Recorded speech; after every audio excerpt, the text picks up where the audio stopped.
Pessoal, a E aí, gente está falando de pessoal? PLR, mas isso não tem a ver ainda com portfólio, tá? Calma, a Não, gente está dando só um minutinho para o pessoal juntar verdade. aqui e falar.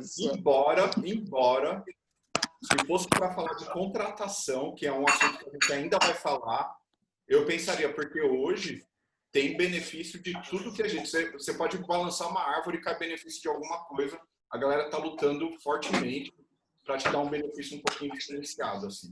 Se você ainda não sentiu isso, tá procurando no lugar errado, com certeza. A gente vai falar desses assuntos, velho, rapidamente. Eu espero, eu tô gostando muito das lives de vocês. Tem essa pegada mais de negócio, que é uma coisa que me interessa muito, né? Fica todo mundo muito aprofundado em processos de design e aí não traz essa maturidade, né? Essa coisa de negociação, é muito legal. Então, espero ouvir sobre isso também. Espero ouvir sobre, por exemplo, benefícios para PJs, PJs versus CLTs, todas essas coisas nos interessam. Porque todo mundo fala que o designer é muito rico, a essa. Agora, a nossa ideia é que a galera fique rica mesmo. Quer salsicha com molho? Tá certo. Mas a gente dá, eu acho que dá para dar uma palhinha, assim, tem alguns modelos bem interessantes e como a gente já falou, e o Richard já deu spoiler, né? Eu vou aproveitar que tenho 20 pessoas aqui.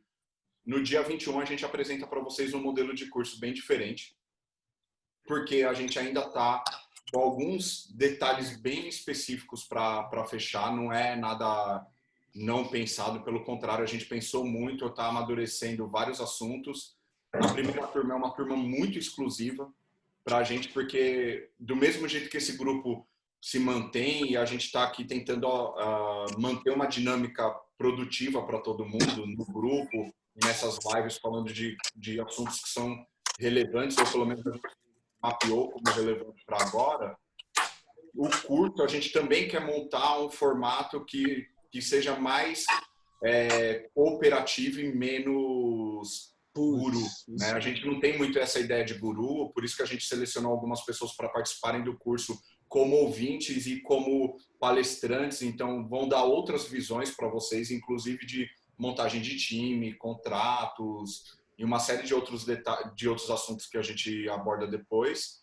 Mas aqui a gente sempre traz também, porque eu acho que são dúvidas comuns, algumas inclusive tabu, e o tabu é uma coisa que eu acho que eu e o Richard é bem boca dura para, cara, rasgar todos os tabus e falar, não, sem baboseira, dá para fazer isso, faz aquilo, tem outra coisa aqui, baseado no que a gente já viu, no que viveu, e não quer dizer também que nossa, o Jairo, eu lembro na primeira reunião, o Jairo trabalhou comigo, eu tive essa felicidade de trabalhar com o Jairo, um parceiro ótimo de trabalho. E, cara, na verdade a gente não tem a ideia de guru, não é isso, tá? Mas a gente quer mesmo compartilhar, dividir. Obviamente, a gente tem, cada um tem um objetivo e isso daqui é parte do conteúdo de hoje. Mas eu acho importante ter isso em mente que, assim, é para dar outras visões, é para expandir a visão. O nosso mercado é muito formatadinho e eu acho que está num risco muito grande porque a gente está com uma oportunidade de ouro agora e está fazendo muito pouco para aproveitar essa oportunidade. A verdade é essa. Eu recebi, por exemplo, hoje uma vaga, só deixar só esse azeite, uma vaga de $75 mil que está aberta há 2 meses e não tem gente para fechar, beleza? Fica com isso na cabeça aí, vai lá. Cara, eu acho muito legal essa iniciativa de vocês pelo seguinte, tudo que a gente vê, principalmente quem migrou de área por algum motivo, ou quem está terminando a formação, ou quem está entrando na área agora por algum caminho, que já não faça parte dessa área há tanto tempo quanto vocês e quanto todo o restante do design no Brasil, ele é muito norteado pelas empresas by design, que são aquelas coisas praticamente utópicas. A grande realidade é bem diferente. E eu acho que essa oportunidade que vocês têm aí de ajudar quem está ali a não esmorecer, não desistir no meio do caminho, de ficar olhando, putz, aquele paraíso lá que é inalcançável porque minha realidade é diferente e eu não sei trabalhar a minha realidade porque o pessoal só fala como trabalhar naquela realidade utópica, né? Então, isso aí parte da nossa missão aqui é meio que ser papo reto com todo mundo e tirar algumas crenças fantasiosas que todo mundo tem, que em certas empresas existe arco-íris, puff, unicórnios que você pode montar em cima dele. E eu vou ser muito sincero, tanto aonde eu trabalhei, quanto as mentorias que eu faço, para a galera que não sabe, eu faço parte de um grupo do Google que dá mentoria para as startups lá, e tem 2 unicórnios lá dentro, tem a Lyft, a Loft e o Quinto Andar. Fora isso, tem um monte de startup bacanuda, tipo o Singu, que toda hora sai na mídia. E eu vou ser muito sincero, a realidade é que não tem arco-íris e unicórnio e puff colorido para quase ninguém. É uma ou outra que faz uma coisinha, sai na mídia, e a galera tem uma ideia de que todo mundo é assim, ou a empresa é assim, quando na verdade tem um negocinho lá que ninguém usa, que ninguém sabe, que ninguém aproveita. Então, parte da nossa ideia é, papo reto. Isso que você viu não existe. Isso é ação de PR, isso é ação de marketing. A vida real não é assim. Então, eu sei que isso é uma coisa que frustra muito, mas, cara, é nossa missão ser papo reto e falar. E a outra coisa que é um tema que o Igor estava falando, eu acho que é legal complementar, que é essa coisa de guru, é a seguinte: a nossa ideia, trazendo outras pessoas, é complementar assuntos com a melhor pessoa que pode dar a opinião sobre isso e experiência prática. Por exemplo, eu vou falar de design system. Cara, o melhor cara de design system para mim no Brasil é o Gui. Quando eu precisei criar um design system para uma marca de carro aí, que sei lá, se eu já trabalhei, o cara falando até o que não pode. Eu liguei pro cara e falei assim, cara, qual que é o melhor jeito de começar? Eu tô pensando nisso, cara, você tá no caminho certo, é isso mesmo. Foi uma ligação de 10 minutos que me abriu a cabeça e falei, putz, estou no caminho certo, mas vou mudar isso aqui. O que a gente quer? É exatamente isso. Criar um grupo de designers que a galera possa trocar esse tipo de experiência sempre. É tipo, às vezes um papo de meia hora, uma vez por mês, 1 hora a cada 2 semanas. Eu não sei o formato, a gente vai encontrar esse formato ainda, mas hoje nada disso existe, tudo isso é precioso pra caramba. Às vezes é só um detalhezinho e não vale a pena tipo, comprar um super curso para saber só aquilo ali. Então, cara, vamos criar um ambiente onde a gente possa trocar experiência foda, material foda, e é por isso que a gente está aqui. Massa.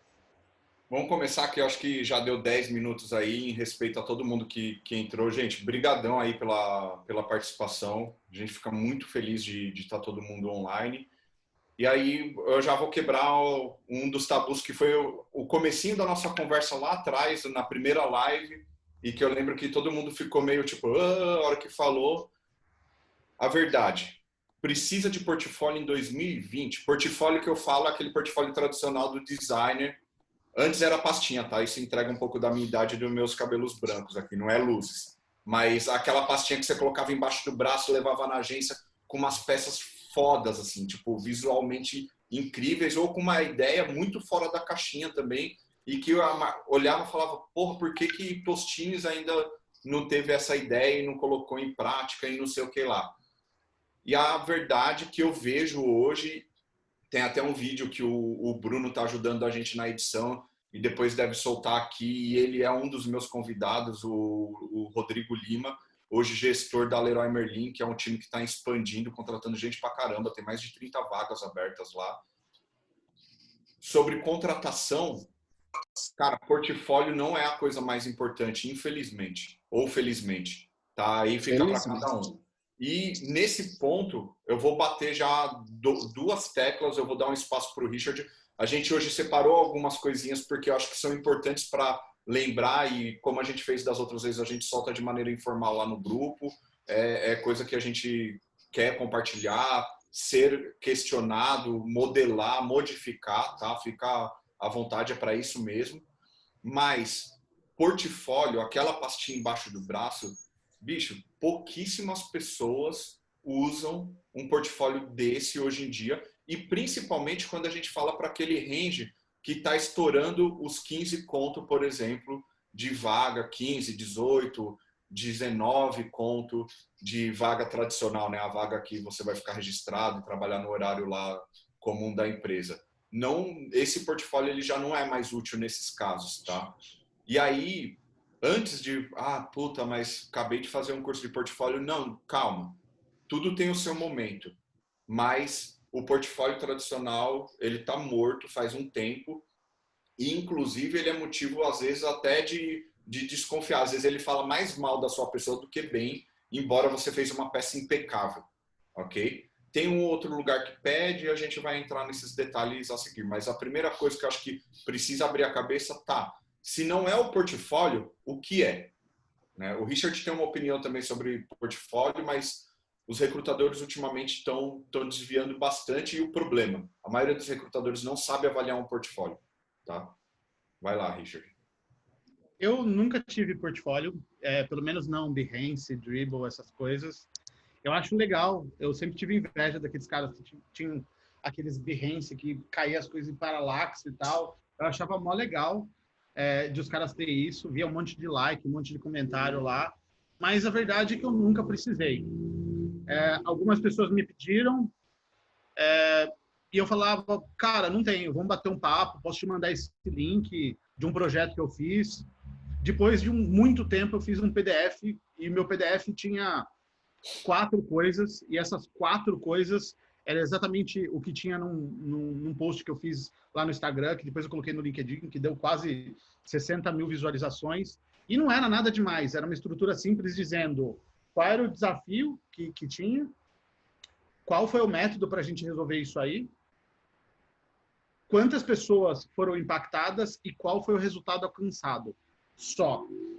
Era isso com uma fonte bonita, um fundo monocromático, uma cor berrante e uma tela do lado. Era só isso, e juro, é isso até hoje.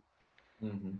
Teve uma certa malandragem, e a gente vai falar disso agora, de como fazer isso? Sim, mas não foi de sacanagem que eu fiz isso. Foi principalmente por questão de não poder fazer muito de outra forma. Eu tenho projetos que eu tenho um puta de um orgulho, mas eu não posso publicar eles abertamente. Sei lá, fiz projeto para a Apple.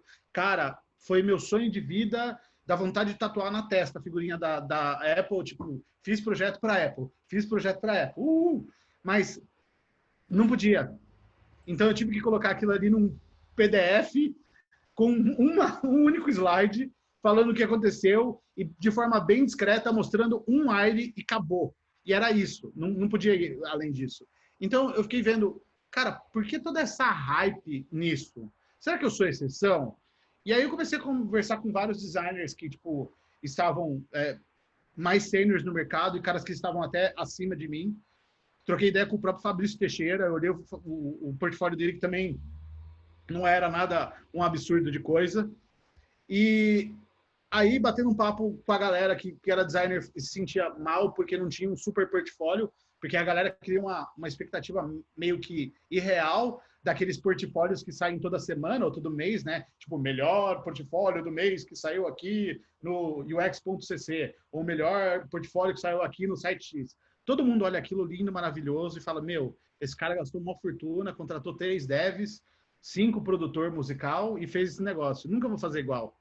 E, na verdade, tipo, para que o cara fez aquilo? Qual que é o resultado que ele teve? Não é que você não pode fazer, mas a pergunta é, você precisa? E aí, parte da nossa conversa hoje é, qual é o seu objetivo com um portfólio? Você precisa de um portfólio? Eu ia até pedir para o Igor aí abrir... Eu vou abrir agora. Eu ia fazer no momento surpresa, mas não deu certo aqui. Calma aí. Eu como assistente de mágico, tá foda. Então, assim, o nosso papo é, ninguém quer um portfólio da mesma forma que ninguém quer, muitas vezes, uma furadeira. Você quer um furo na parede. E você não quer um portfólio, você quer um emprego melhor. Você quer que o cara do RH, o cara que é stakeholder da empresa, o CTO, CDO, seja lá quem for que estiver contratando, pode ser até um outro designer, ele fique impressionado e te chame para bater um papo. E aí, considerando esse problema, será que o formato portfólio de Behance ou insira a sua plataforma preferida aqui é o melhor caminho para fazer isso? Será que para o meu caso que quero pegar um cliente novo, um cliente a mais e fazer dinheiro no freela, mandar um link para ele de Behance, onde ele está só a um clique de distância do meu concorrente, é a melhor solução? Será que eu estou fazendo a coisa certa? E aí esse é o lance. O que eu quero de fato resolver? Quem que eu quero de fato impressionar?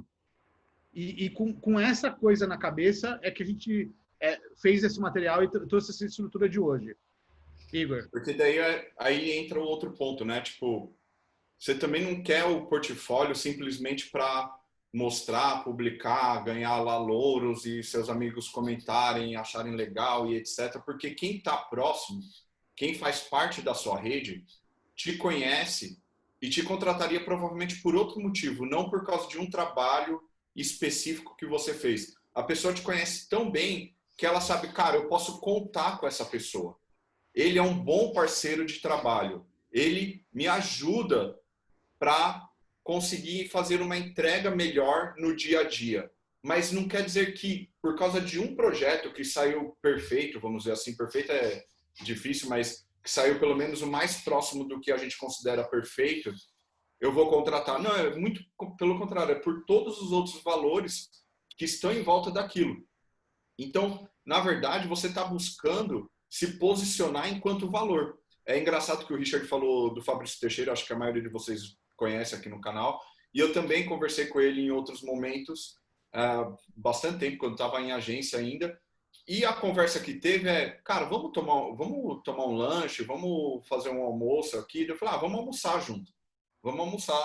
junto, que eu acho que é melhor. E não tinha portfólio, mas ele já conhecia, tinha outras pessoas que trabalharam comigo, que trabalhavam com ele naquele momento, e ele chamou, ele gostou, não deu match totalmente por outras questões, mas não teve portfólio em nenhum momento. Né? A gente tem perfis em todos os canais possíveis, porque é legal testar. Eu, por exemplo, tenho conta em tudo que pode imaginar, mas não usa aquilo para o dia a dia, não compartilha aquilo.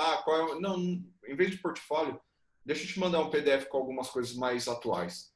O último trabalho mais relevante é um botão que mudou, tipo, 20% da quantidade de call center, de atendimento em call center. Então, imagina, como que eu vou colocar isso no portfólio? Eu fiz esse botão aqui, ó, o botãozinho dessa página toda, desse site que tem 2.000, esse botãozinho reduziu quase 20% do call center, porque ele era o famoso segunda via de conta. Né? Segunda via de conta foi para o menu principal. Esse é o ganho. Mas como que eu negociei para chegar lá? Então, eu quero que o meu cliente reconheça, eu não quero... Porque se ele fosse pagar só para mudar o botão de lugar, ele provavelmente não ia entender que, cara, está economizando milhões de reais simplesmente com a mudança de um botão, com a organização do conteúdo dele. E eu nem preciso, talvez, explicar todos esses pontos. Eu também não preciso entrar nesse nível de dificuldade para ele. O que eu preciso mostrar é que eu estou vendo o design como uma maneira de melhorar o incoming da empresa dele, de melhorar os KPIs de negócio dele, de melhorar a quantidade de atendimento, de qualificar, de tornar o produto dele ou a empresa mais acessível para as pessoas. E não que eu estou fazendo uma página linda ou um botão mais bonito que ele vai ter em todo o site. Não é bem isso que a gente está buscando, né? O que corta para pensar, tá, e aí? Se o meu portfólio não é só a peça, eu deveria repensar nele, eu deveria aplicar aquilo que eu aplico no meu dia a dia no trabalho num formato de produto, tratando ele como um produto e pensando qual que é a utilidade dele naquele momento. A gente falou de procurar um emprego, fazer o cliente pagar bem, e tem inúmeros outros motivos pelo qual você pode usar um portfólio. E agora, assim, quando falar portfólio, por favor, eliminem da cabeça o modelo tradicional de pastinha e comecem a pensar nos modelos mais loucos que vocês podem imaginar. Mas pensa primeiro, qual é o objetivo dele? Por que raios eu estou fazendo o meu portfólio? E aí, vai no primeiro passo. Eu vou deixar essa deixa para o Richard, que ele é o dono do viés cognitivo. Então, qual é o viés cognitivo? O Richard vai falar sobre o viés cognitivo, mas qual que é que está puxando o objetivo desse portfólio? Então, assim, antes de mais nada, é legal pensar em qual que é o contexto do recrutador. Eu não vou aqui dar uma história única, mas eu vou dar uma história possível. Imagina uma pessoa que recebeu ali mais de 100 requisições por e-mail, por mensagem de LinkedIn. Ela tem aí uma semana para escolher 5 perfis, para mostrar para o gerente dela, para o chefe dela, sei lá, para quem for, defender 1, 2 perfis disso aí, mostrar que ela falou com um monte de gente e ela, de fato, trazer uma boa ou 2 pessoas para o time. E é por isso que eu falo que um portfólio é como um produto e deve ser explorado desse jeito. E por que trazer viés cognitivo disso? Porque, primeiro, é um produto. E como todo produto, todo cenário, o cérebro está super fludado de informação, você viu muita coisa, muito material, cada um tem uma linguagem diferente, todo mundo está tentando se vender, e a pergunta que fica é, como eu me destaco? Vieses cognitivos são exatamente isso. Existe aí o viés cognitivo de destaque em relação a sair no meio da multidão, aquilo que gera contraste. Existe aquele de simplicidade no meio de tudo, que está muito colaterizado. Então, se eu souber quantas pessoas estão trabalhando ali, qual que é a forma que aquelas pessoas estão trabalhando, e fizer alguma coisa totalmente diferente para realmente chamar a atenção daquilo, eu vou realmente ter a atenção daquele cara. Isso, eu não vou entrar em cada viés cognitivo, eu vou salpicar 3, 4 aí para que vocês entendam isso. Então, por exemplo, quando logo de cara eu abro mostrando um monte de logo de empresas que eu trabalhei, mesmo que eu não fale de cada uma no detalhe, eu estou aí falando de validação social. Eu estou falando de uma forma gráfica. Cara, eu sou muito foda. Olha as empresas que já apostaram, já confiaram no meu trabalho. Quando eu falo, cara, já fiz projeto que teve impacto de 50 mil pessoas, 100 mil pessoas, eu estou de novo fazendo uma validação social de forma numérica agora, sem atrelar com uma marca. Quando eu coloco um testemunho, eu coloco um chefe meu falando, eu coloco um colega meu falando, putz, é muito massa trabalhar com o Richard, eu estou fazendo a mesma coisa de uma outra forma. Quando eu coloco um comparativo de o que era antes do projeto e depois, sei lá, a gente vai lá, eu e o Igor tá montando um portfólio, mostra a última versão do sistema que a Alemanha desenhou há 3 anos atrás e mostra a nossa. O que a gente está fazendo aí? A gente está mostrando como que esse negócio evoluiu. Está gerando uma comparação, uma âncora de como era. Eu posso pegar a versão mais feia dos caras para essa evolução parecer colossal e falar, nossa, olha como o trabalho desses caras é bacana. Então, assim, só salpicando para fechar a coisa do viés cognitivo. É imaginar que existe um contexto que a pessoa que está avaliando o seu perfil que está inserida e fazer essa experiência ser única. E aí, pensando em ter uma experiência única, cara, esse cara vai receber um link por e-mail. Será que ele consegue abrir qualquer link? Eu, na Volkswagen, o Igor, a gente no começo não podia abrir link do Behance. Eu pedia para o cara me mandar um PDF ou uma apresentação, porque eu não podia abrir Behance. Cara, isso não é uma realidade só na Volks. Acontece em várias empresas mais tradicionais de ter uma série de URLs bloqueadas, para o cara não ficar lá boludeando na internet direto. Então, entender o contexto ajuda a se destacar no meio da galera. Então, se você fizer uma coisa na sua URL única ou só num keynote, mas, cara, o negócio ser sensacional, ter alguma coisa divertida, fácil de entender ali, você já ganhou aquela pessoa. Você fala, cara, olha como esse cara pensa diferente. E isso é um dos primeiros fatores aí, quando a gente fala principalmente de viés cognitivo. E aí, ainda complementando, né, falar do trabalho de cada lead, ou da parte de publicidade, só para dar um arremate, se a gente pegar esses pontos, eu tenho que entender qual é o contexto da vaga dentro da empresa, se é esse o objetivo, né? Na maioria das vezes, o portfólio surge como uma alavanca de mudança. E aí você precisa entender melhor o cenário para onde você está indo. Porque é um recrutador, quem que está pedindo essa vaga, em que contexto que ela está, qual torre ou qual departamento é aquela vaga. Como que eu faço isso?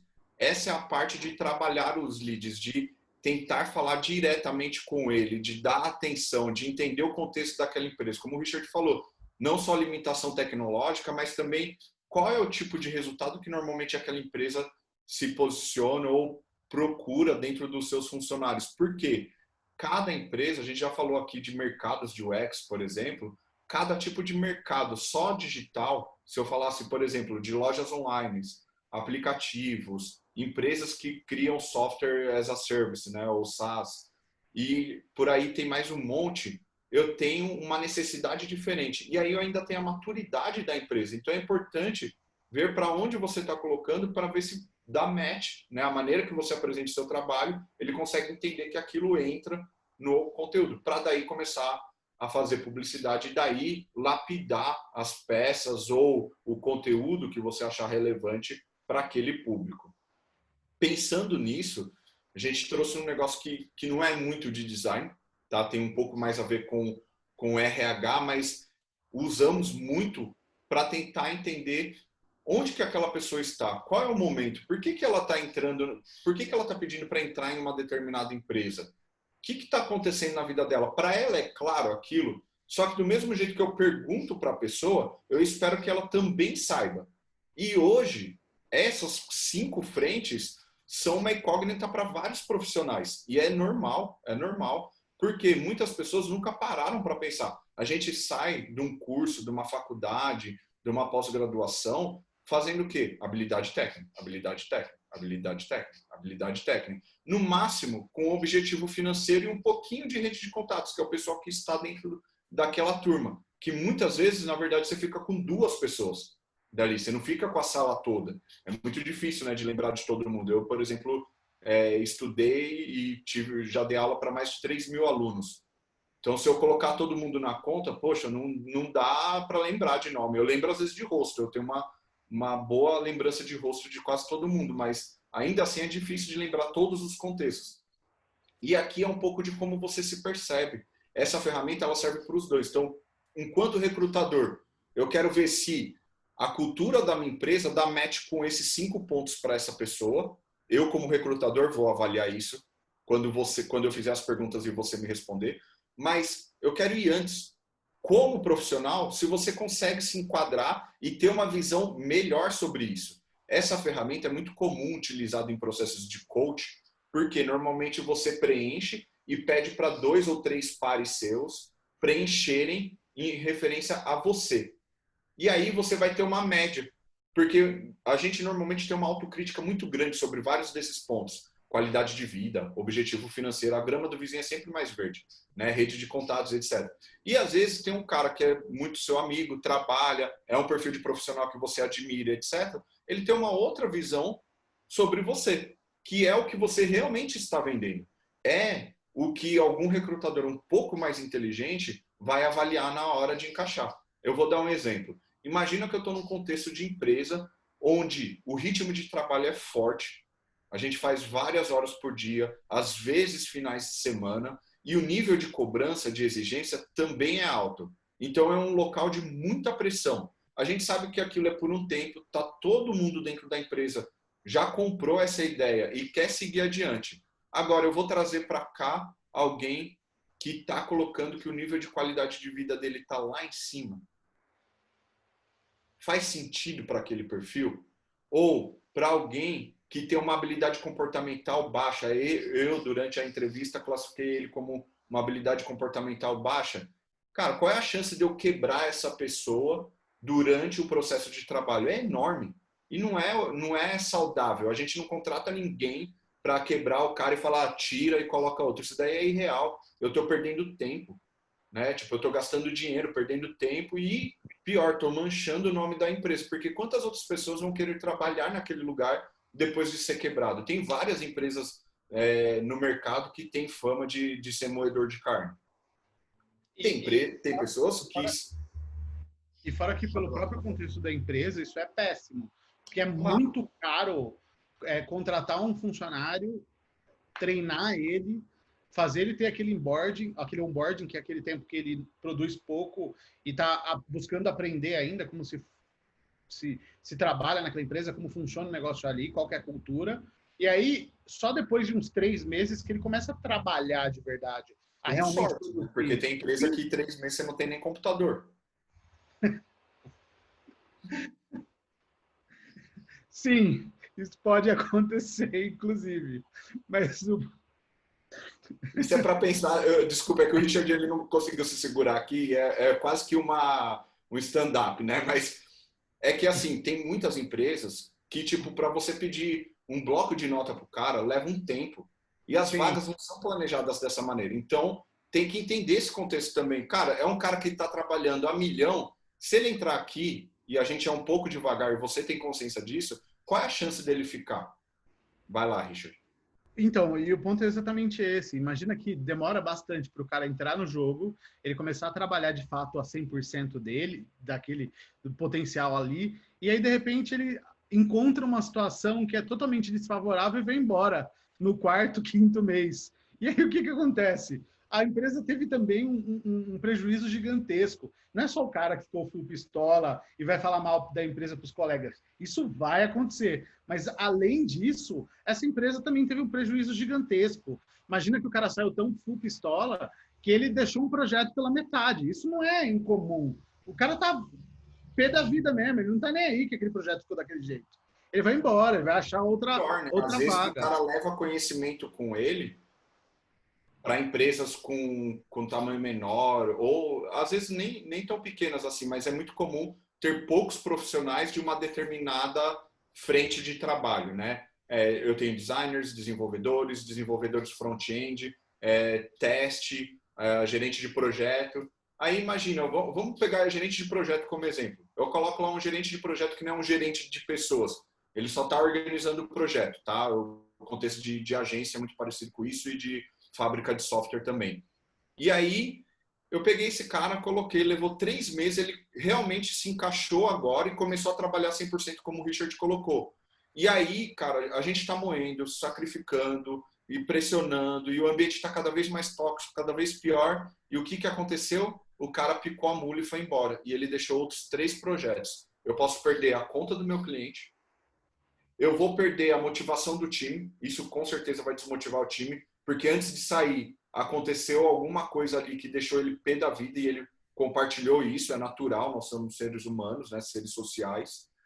Ele saiu e foi para uma outra empresa e falou, cara, não vai ninguém para lá, é furado, ele não colocou ninguém no lugar dele, que isso acontece em alguns casos, é raro, mas às vezes alguém indica, coloca. Eu não vou dar nome de empresa, mas tem um caso famosíssimo de uma vaga que rolou num grupo que eu e o Igor faz parte, que tem uma galera, tipo, que é líder, manager e tal, e essa vaga ficou 6 meses, se eu não me engano, o valor da vaga era de R$18 mil, e ela ficou 6 meses, e até onde eu sei, não tem mais, ninguém ainda lá.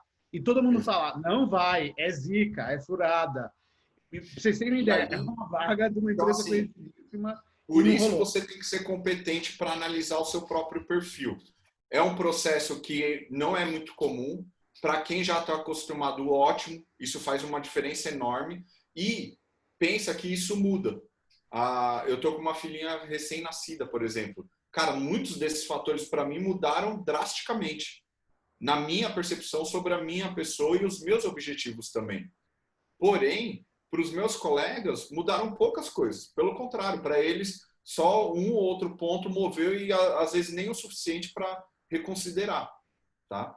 Então, é importante que você tenha um termômetro sobre qual é o seu perfil e qual é o seu momento. Eu acho que esses 5 pontos definem o seu momento. Poxa, eu preciso melhorar a habilidade comportamental, preciso melhorar a habilidade técnica. Cara, acredite, tem empresa e tem vaga para cada um desses. Ou às vezes para 2 ou 3 opções aqui. Eu quero melhorar a qualidade de vida. Eu tenho uma determinada empresa que é um pouco melhor lá. Eles se preocupam com isso. Habilidade comportamental, tem empresas que dão treinamento, consultoria, formação, tem uma estrutura bacana de vaga. Objetivo financeiro. Pô, tem uma empresa lá que paga um bônus ridículo de alto. Acho que é interessante. Rede de contatos. Poxa, em agência eu vou trabalhar com vários clientes de várias empresas. É legal. Então, cada um desses pontos pode ser trabalhado numa vaga ou em várias, mas é importante que você tenha consciência do que você quer melhorar primeiro. E não necessariamente ele depende só do seu trabalho. Mas qual é o ponto importante? Conhecendo isso, o seu portfólio começa a tomar corpo, porque ele vai contar essa história também. Parte desses valores você vai levar para o seu portfólio também. E não tem errado, tem só aquilo que você escolheu. E dentro disso, você precisa encontrar uma boa narrativa. A gente pode chamar isso de storytelling, pode falar que storytelling é até um viés cognitivo, mas eu gosto de simplesmente dizer que qual é a sua narrativa de vida que faz sentido para você, mas também para o recrutador. Eu acho que tem que equilibrar isso. Porque às vezes vai ter uma narrativa ali que em algum determinado ponto você não precisa entrar em certos detalhes porque não são favoráveis para você. Mas no ponto de vista do recrutador vai ser importante. Então, como que eu monto uma narrativa para dizer, olha, eu entrei numa agência porque eu queria um monte de projeto, adorei aquele dinamismo todo, aquela velocidade toda, mas depois tive um filho, por exemplo, e fui para uma empresa mais tradicional, fui trabalhar um projeto mais de longo prazo, alguma coisa mais tranquila, um só projeto por vez, para que eu pudesse entrar na profundidade. Como que você está contando isso? É importante essa narrativa se construir, e quando eu digo narrativa, storytelling, não quer dizer que você literalmente tem que escrever tudo. Não. É a ordem dos cases que eu coloco, os pontos que eu estou destacando, porque numa agência, dificilmente eu vou conseguir colocar KPI de negócio lá dentro. É mentira na maioria das partes, das vezes, quando o cara fala, não, a gente fez um e-commerce na agência e aí esse projeto rendeu tantos mil e o nosso NPS era de tanto. Mentira.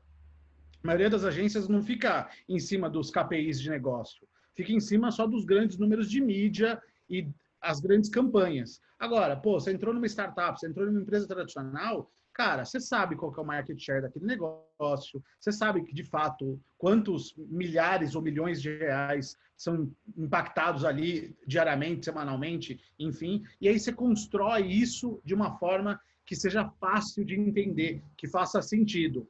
Eu acho que vale até um livro sobre isso, um específico livro que eu preciso falar, chama O Herói das Mil Faces. Na minha opinião, é um dos melhores livros de storytelling que existe. E é um cara que simplesmente deu aula para o George Lucas, e Star Wars é filho disso que ele chama de A Jornada do Herói. Leia o livro, quem tiver afim, porque vai entender como realmente contar uma história da maneira mais convincente, da maneira mais bacana que existe, baseado numa estrutura muito simples de entender. E, cara, quando você desmonta isso e fala, vou aplicar isso no meu portfólio, velho, você tem um portfólio que faz diferença pra caramba, seja ele o formato que for. E aí vem esse viés, né? Tipo, formato. Sobre formato, a gente fez uma brincadeira aqui, que tem canvas de tudo, né? Então eu falei, vamos fazer um canvas. Beleza. Mas a gente fez uma estrutura daquilo que normalmente, como recrutador, a gente olha, né? Tipo, como que a pessoa conta essa história pra gente? É óbvio que não precisa se prender, isso daqui é só para facilitar o começo ou quando você pensar no case. E, na verdade, ele não é para fazer uma peça visual. Percebe que eu posso usar essa estrutura para escrever um artigo, por exemplo. Eu posso usar essa estrutura para dar uma palestra. Eu posso usar essa estrutura para montar um vídeo, né? Eu estou dando todo o começo. Se eu colocasse ele de forma linear, ele também monta uma timeline. Então, na verdade, aqui a gente criou os pontos que nós consideramos como chave para ver como a pessoa articula sobre o próprio trabalho. Porque hoje é muito mais difícil encontrar alguém que consiga falar sobre o próprio trabalho de uma maneira que faça sentido. Eu já fiz pelo menos umas 4 ou 5 entrevistas em locais que eu tinha muito interesse, que era um quadro branco. Sentei numa sala, conversei com o cara tinha uma lousa, né, uma lousa branca, um vidro que pudesse escrever, e falou, eu tenho um determinado problema, eu queria que você rabiscasse mais ou menos como que seria o processo para resolver, ou para entender qual seria a solução desse problema. E o que a gente fez durante a conversa foi, eu estava pensando nisso, você tem tal determinada informação? Não, então lista do que ele tem, do que ele não tinha, o que precisava ser feito primeiro, qual o tamanho da equipe, se tinha gente disponível para trabalhar naquela região, se dava para fazer pesquisa, não dava. E no final do processo o cara falou, cara, é isso, gostei. Porque ele quer saber a maneira de trabalhar, ele não quer saber se a empresa anterior teve sucesso ou não. Se a empresa anterior, o site foi incrível ou não. Apesar do KPI para ele ser importante, porque ele olha e fala, tá, ele fez tudo isso pensando em modificar determinado item. Mas ele queria ter certeza que eu estava trabalhando em pró de modificar um indicador de negócio. E é essa a questão que estava em jogo. Só que isso eu posso demonstrar de diversas maneiras, não somente com peças visuais. Mas eu necessariamente vou precisar passar por todos esses pontos. Embora o ponto de processo é o mais importante ali para indicar a grande dimensão, né? Que é onde normalmente está a grande carga de trabalho nossa em todos os entregáveis como designers. E aí eu tenho 2 centavos em cima disso. O primeiro é, não adianta só mostrar um método que você usou, mas sim usar por que você usou aquele método. Então vamos dizer que fez ali uma jornada do usuário, um blueprint, alguma coisa do gênero. Mas o ponto é, não é porque aquilo que você fez, mas por que você escolheu investir tempo naquele determinado método? Por que você resolveu colocar um blueprint em vez de uma outra coisa? Por que você resolveu fazer um mapa de empatia? Qual que era o objetivo ali? Você alcançou aquele objetivo? Então, falta muito os porquês, e eu vejo agora uma geração muito grande de pessoas que estão simplesmente replicando métodos como se fosse uma receitinha de bolo. E esse é um dos diferenciais do designer agora, que vai trabalhar e vai encontrar muito mais espaço, muito mais oportunidades. É o cara que sabe dizer por que ele escolheu aquele determinado método, o que ele queria com aquilo e se ele realmente conseguiu o que ele queria. E a outra coisa é a coisa do formato. A gente já falou disso antes, eu gosto de repetir, eu vou repetir isso sempre, porque faz muito sentido, que foi o caso do cara que a gente chamou por conta de um artigo no Medium. Cara, o cara tinha um artigo no Medium de um produto fictício, só que ele explicou muito bem o motivo pelo qual ele desenvolveu cada método dele e qual era o objetivo do negócio. E provou na prática, mostrando de rascunho de papel, feito de qualquer jeito no lápis, até uma identidade visual muito bacana de um negócio de receita que era totalmente fictício. Então o cara mostrou que ele sabia o que ele estava fazendo.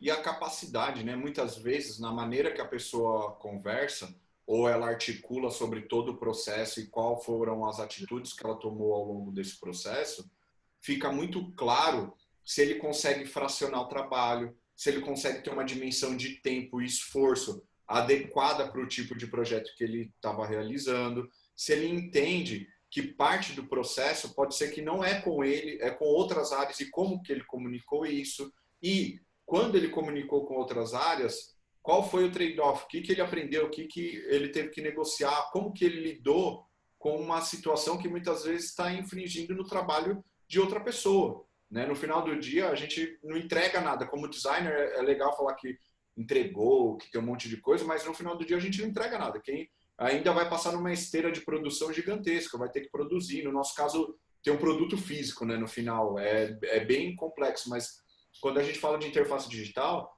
tem front, tem back, tem teste, tem analytics, tem uma série de outras camadas e outras especialidades que vão compor aquele projeto. Então, você não vai entregar nada sozinho. Quanto que isso fica claro quando você está montando o case e mostra a apresentação? Porque é legal, né, ter tipo a peça perfeita e aí depois você olha e fala, saiu menos. Ou, na verdade, a gente fez tudo isso, mas só 10% tipo, entregou um resultado bom mesmo. E foi isso que a gente aprendeu. Pô, fez muita coisa antes, testou menos, né? Tem todos esses aprendizados. O pessoal tem medo, eu não gosto muito tipo, do portfólio tradicional, que normalmente só vem coisa perfeita, né? Projetos que deram super certo. Ninguém conta de falha, de coisa que deu errado, de teste que naufragou, de ideias mirabolantes que no dia seguinte olhou todo mundo e falou que merda hein, que a gente fez. Tipo, não, e outra coisa. Posso adicionar uma coisa aí? Opa, claro, fala aí, Gui. Aí, cheguei de paraquedas aqui, mas... Esse é o cara do Design Ops, tá? Para quem não conhecia o Guilherme Gonzalez, ele é o cara do Design Ops. Foi até com essa filosofia que o Diego, lá do Santander, puxou, né? Um evento chamado UX Fails, que era pra galera mais experiente do mercado dar a cara a tapa e falar das merdas que rolou, sabe? E foi muito bacana, assim, que foi a pré-pandemia, né? Aí tem que ver como que vai continuar essa ideia aí mais pra frente. Mas eu acho que eu sou muito a favor de falar as merdas, sabe? De quando a gente erra, das cagadas que a gente faz, daquelas coisas que a gente acha que tá perfeito e deu bosta. Porque é a hora que o design realmente dá valor ao erro, né? O design é movido ao erro, né? E não ao certo. E isso também gera um efeito de honestidade muito grande. Porque quando tu vê um portfólio de alguém que tem lá aquelas imagens todas meio que inclinadas assim no site, ou do celular que tá voando, vai fazendo assim, entra num paralaxe, tudo aquilo é lindo, maravilhoso, visualmente falando. Mas, amigo, você falou que é UX. O que você fez aí? O que aconteceu aí no negócio? O que você aprendeu? Qual que foi os perrengues que você teve? Cara, eu fiz um projeto para pessoas cuja idade era de 60 até 75 anos. E a primeira versão que a gente fez de portfólio, de produto, de protótipo, falhou miseravelmente, porque as pessoas que eram idosos não conseguiam encontrar o botão. A gente apanhou pra caramba e acabou chegando numa versão que só tinha uma ação por tela. Como que... não é difícil falar isso. E aí eu mostro, cara, tá aqui, ó, a nossa segunda versão, e ela é desse jeito, porque a gente construiu uma primeira versão que era normal, tradicional, com várias ações por telas. A gente tomou uma porrada tão grande que mostrou que esse era o melhor cenário. O cara vai falar assim, nossa, que bacana, eles saíram do normal porque realmente estavam adaptados para o público. Cara, esse pessoal conhece, esse cara conhece. E é o que o Gui acabou de falar, trazer aí a falha e o aprendizado e o que isso gerou. O Richard sabe, né? Eu falo muito de gastronomia, né? Eu tenho estudado gastronomia e tenho aprendido uma coisa muito interessante com a gastronomia, que é assim, nenhuma grande receita que a gente conhece hoje, aquelas coisas maravilhosas, nenhuma delas surgiu porque alguém queria, e sim porque alguém errou. E acho que isso é a filosofia que a gente deveria seguir. Exatamente. Só para ter ideia, né, durante o tempo que eu trabalhei no Jornal Estadão, a gente refez grande parte do portal, porque estava ainda numa época de fazer aplicativos e etc. Não existiam aplicativos de notícia no Brasil naquela época, eu sou velho. E eu entrei também para refazer todos os outros canais do Estadão. O Estadão era dono do Jornal da Tarde, final do Jornal da Tarde. E a gente gastou 6 meses fazendo estado da arte do Jornal da Tarde, porque ele era um periódico que era mais leve, então dava para pirar mais. E o final das contas é que 6 meses depois a gente não tinha entregue nada. E aí a gente abandonou quase todo o projeto, lindo de morrer, fez um WordPress e subiu em 1 mês, com 4 pessoas. E um projeto que tinha mais de 100 mil páginas. Então, assim, era página para um caralho. É um jornal, né? Tipo, cada notícia era uma pagininha. Então, era um negócio monstruoso, que foi feito em 1 mês, mas porque a gente tomou uma comida de bola e uma bolada nas costas do tipo, cara, 6 meses vocês jogaram fora de dinheiro, fizeram um negócio que não é aplicável para o CMS que a gente tem aqui. E agora, José? Corre, sobe um WordPress, lima ele todo, limpa, subiu e está de pé. Então, zero tristeza em falar que, cara, é um WordPress para o Jornal da Tarde, que é um jornal, era um periódico, né, de baita sucesso e que tinha milhões de acessos e aguentou toda a porradaria, assim por diante. Então, tem muitos cases nesse sentido e esse mostra muito mais aprendizado do que o próprio Jornal Estadão, que foi um projeto que deu certo, né, de cabo a rabo quase.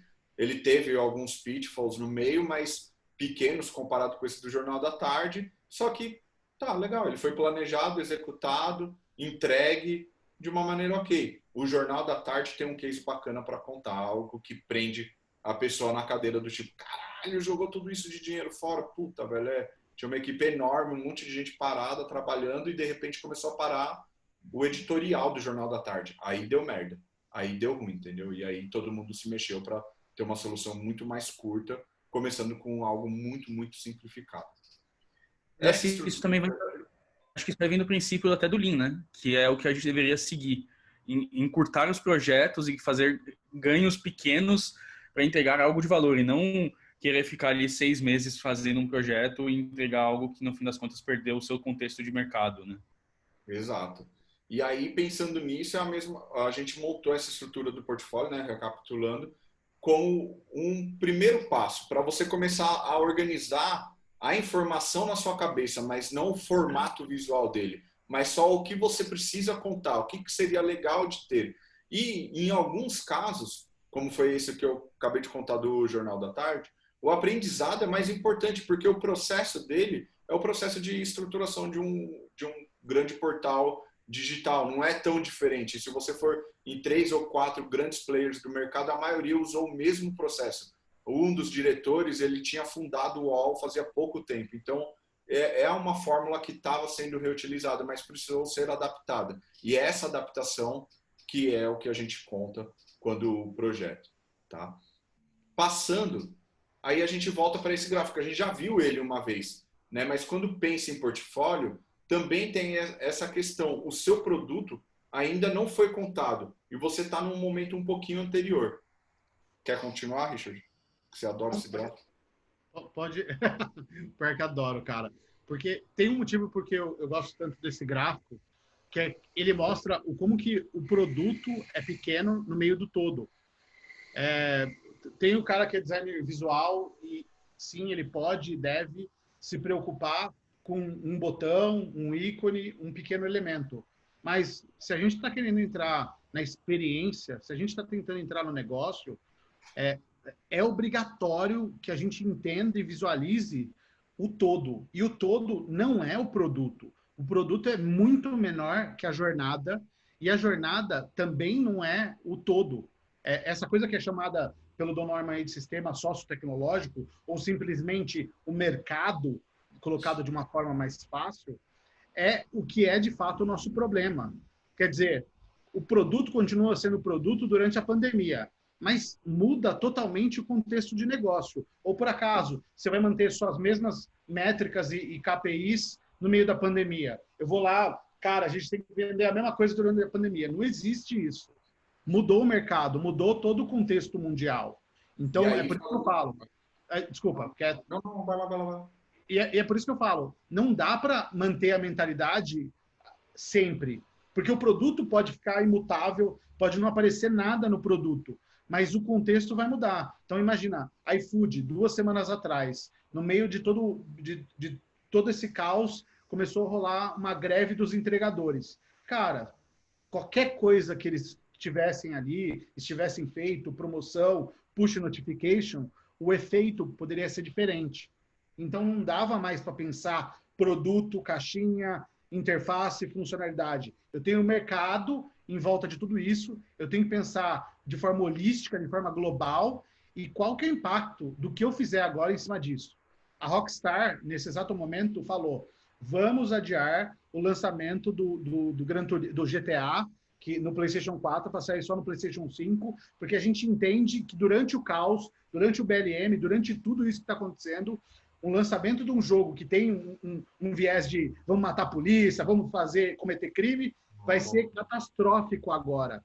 Então, é isso que a gente fala sobre olhar o mercado e não o produto. O produto não é a jornada e a jornada não é o mercado. É o mercado que a gente tem que olhar. Se a gente quer... Ao mesmo tempo, essa é uma ótima oportunidade para um portfólio alternativo, né? As alternativas. A gente já citou algumas aqui, que é um artigo, é um vídeo proprietário, é uma live gravada, depois você manda para alguém como conteúdo, é um perfil diferenciado em alguma rede, Pinterest, Instagram, aí você escolhe a rede que você quiser, pode ser o próprio LinkedIn, mas é um momento interessante porque tudo aquilo que a gente tinha como base acabou de desmoronar. E aquilo que já era ruim ficou mais latente e algumas coisas que pareciam funcionar começaram a ser usadas cotidianamente. Então, o contexto mudou drasticamente. É importante olhar para isso e falar, tá, onde que eu encaixo? Porque se eu mostrar para o cara que eu só vou fazer algo bonito ou melhor acabado, será que eu realmente vou resolver? Ele está com outros problemas agora. A maioria das empresas estão com outros problemas agora. Quais são esses problemas? O que eu devo olhar e trazer para o meu dia a dia para tentar ter essa empatia com a empresa, com o contratador? Porque tem muito mercado que está aquecido, sim, está contratando, tem trampo para caramba, tem um monte de gente sendo realocada, tem empresa fechando um time inteiro, mas ao mesmo tempo tem empresa com 100 vagas em aberto, entendeu? Então, como que eu faço para entender esse contexto e adaptar o meu conteúdo, o meu produto, a minha caixinha lá de UI ou produto ou o que tiver para mostrar para esse cenário? Qual que é a minha modificação? Porque eu vou precisar criar um arquipélago de informações. Não dá mais para ter só um perfil com um monte de pecinha bonita. Eu preciso ter um contato, eu preciso ativar algumas pessoas, eu preciso escrever algo legal, contar uma história antes que a pessoa me conheça, antes que a pessoa fale comigo diretamente. Ela só vai falar comigo lá no finalzinho da fase 2.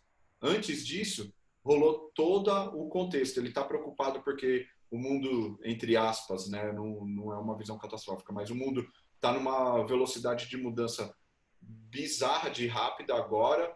Tem uma série de novas pressões vindo do mercado de todos os gêneros, positivas, negativas, neutras, diversos influenciadores, e ele ainda precisa achar pessoas qualificadas que possam entender esse contexto. Então nunca foi tão importante mostrar que você é capaz de compreender o contexto para poder se posicionar melhor. Tem um outro slide que a gente preparou que, na verdade, vai falar sobre esses pilares. Eu vou parar aqui a transmissão e vou voltar a minha imagem, tá?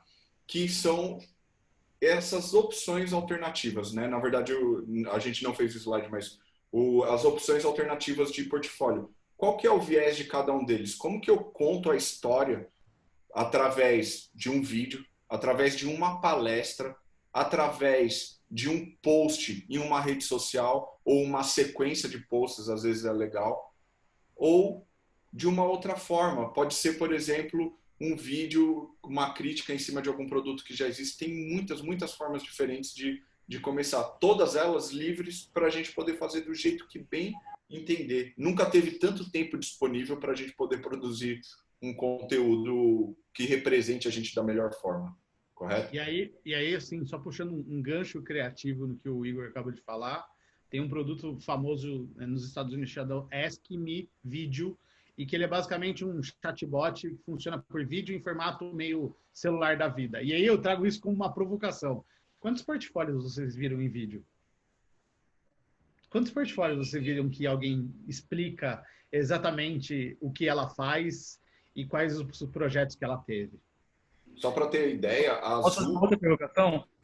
Faz. E como que você faz um portfólio em áudio? Como que você pode mostrar o seu trabalho em áudio? Melhor, como que você mostra o seu portfólio para uma pessoa com deficiência? Pense em acessibilidade. Sim. E outra coisa, que nem a Azul, para quem não conhece, é um braço da Leroy Merlin no Brasil, e eles têm uma visão um pouco diferente sobre o home decor, tá?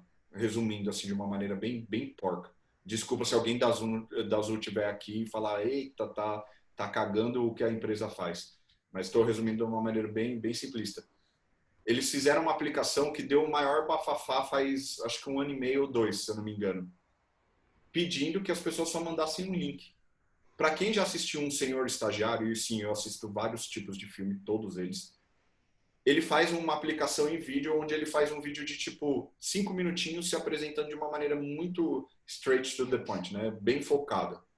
Legal. O cara que levou, um dos caras que levou Azul, e eu conheço por causa do Rodrigo Lima, o cara mostrou uma oficina em casa, e ele é um cara que manja de bricolagem. Bricolagem é uma palavra horrível, né? Mas é para aquele pessoal meio self-made, sabe? Que compra madeira, furadeira e o cara tipo constrói todos os armários da casa dele. Eu não tenho a menor competência para fazer isso. Eu compro as coisas prontas, mas tipo... Então o cara fez um vídeo mostrando, e ele não falou do perfil dele, ele não falou o quanto ele queria, ele não falou da experiência, ele falou, cara, eu entendo como funciona. Sabe o que tá ruim aqui? Ó, isso daqui e tal. Sabe o que seria legal? Tal coisa. A gente poderia montar esse material. E o cara, até pouco tempo atrás, eu não sei se ele saiu, tá? Então, por isso que foi até pouco tempo atrás. Ele cuidou do quê? De todo o canal social da empresa. Tem cara melhor para falar disso? Um cara que vive a experiência de quem compra o produto, porque Azul, se você for, você tem material para fazer artesanato do que você quiser, ou material, produção própria, né? Produção sozinha. É quase que uma mini fabriquinha lá dentro. Inclusive, eles têm espaço para impressora 3D você utilizar lá. Você aluga e tem workshops, etc. É uma loja bem diferenciada. E o cara fez, ele falou, cara, eu entendo disso. Eu já vivo isso daqui no Brasil. Falta uma empresa que tem isso. Ó, tá vendo esse elemento aqui? Ó, foi difícil de achar, não sei o que lá.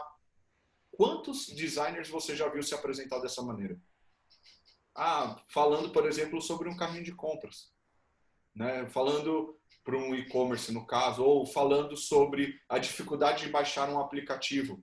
Ah, dificuldade de baixar um aplicativo, Igor?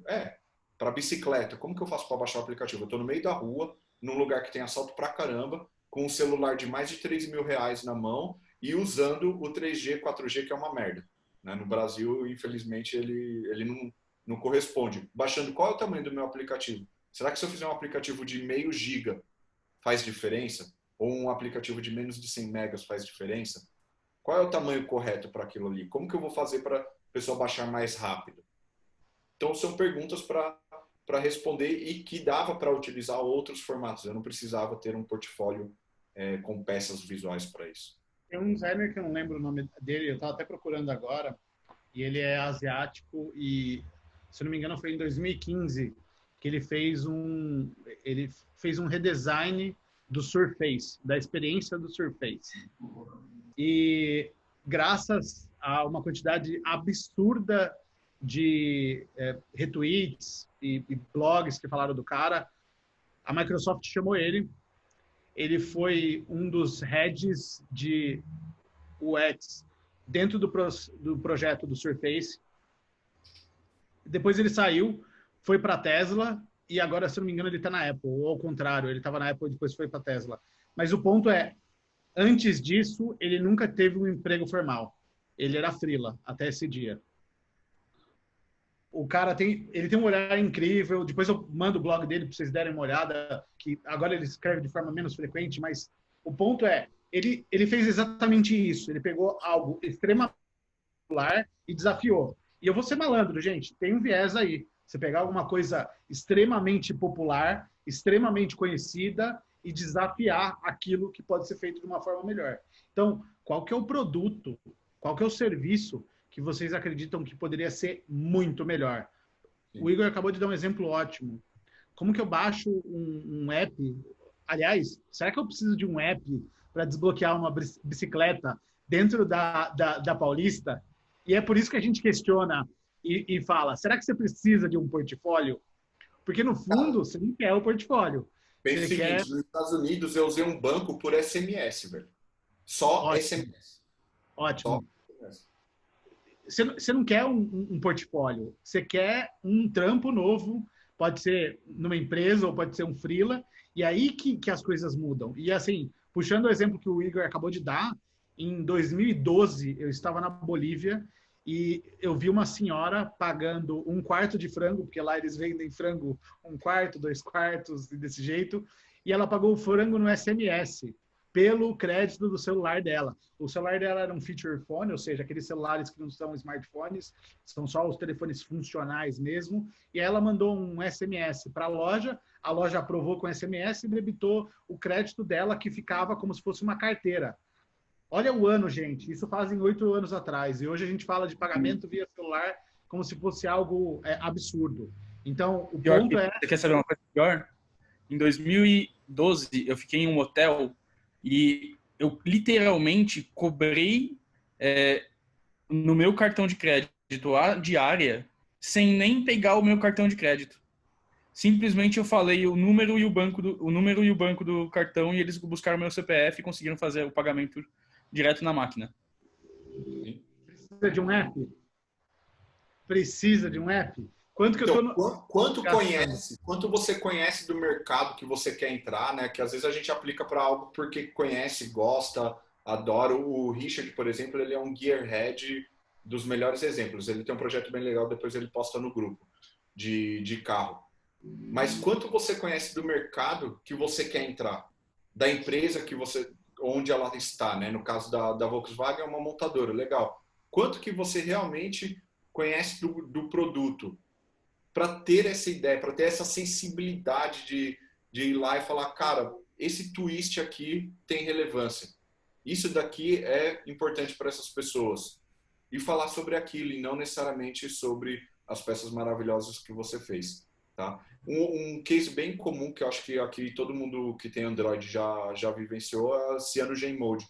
Ele foi comprado, era um cara que fazia night buildings, inclusive ele ainda tem o blog, onde ele faz melhorias do Android e dispara para várias operadoras, operadoras não, fabricantes, Samsung e Motorola, faz uma versão do Android mais otimizada e depois ele foi comprado, agora a empresa dele foi abraçada, acho que pelo Google, se eu não me engano, ou por uma Motorola da vida, eu não lembro quem que comprou ele, mas foi exatamente isso. Então, assim, ele começou a ser conhecido sem necessariamente estar aplicando, sem falar, eu sou engenheiro de telecomunicação e software e eu gostaria de trabalhar aí para desenvolver uma versão otimizada. Não, ele produziu, não tem mais limite. O nosso trabalho, graças a Deus, não tem mais limite em nenhuma esfera quando a gente fala de design. Então, por que a gente está limitando a peças visuais? Eu queria usar agora mais 15 minutinhos, o Richard tem um parecer ali, mas para a gente entrar na parte de pergunta, para a gente não estender tanto e a galera poder aproveitar. Porque eu sei que vai caindo a noite e o pessoal vai, meu Deus, eu tenho filho, eu tenho que voltar para a minha vida. Esse momento é bom que a gente esquece da pandemia, mas infelizmente começa a perder um pouquinho do pessoal. Então, fica aberto para perguntas. Quem quiser fazer a pergunta, faz o raise hand lá usando a barra que tem lá embaixo.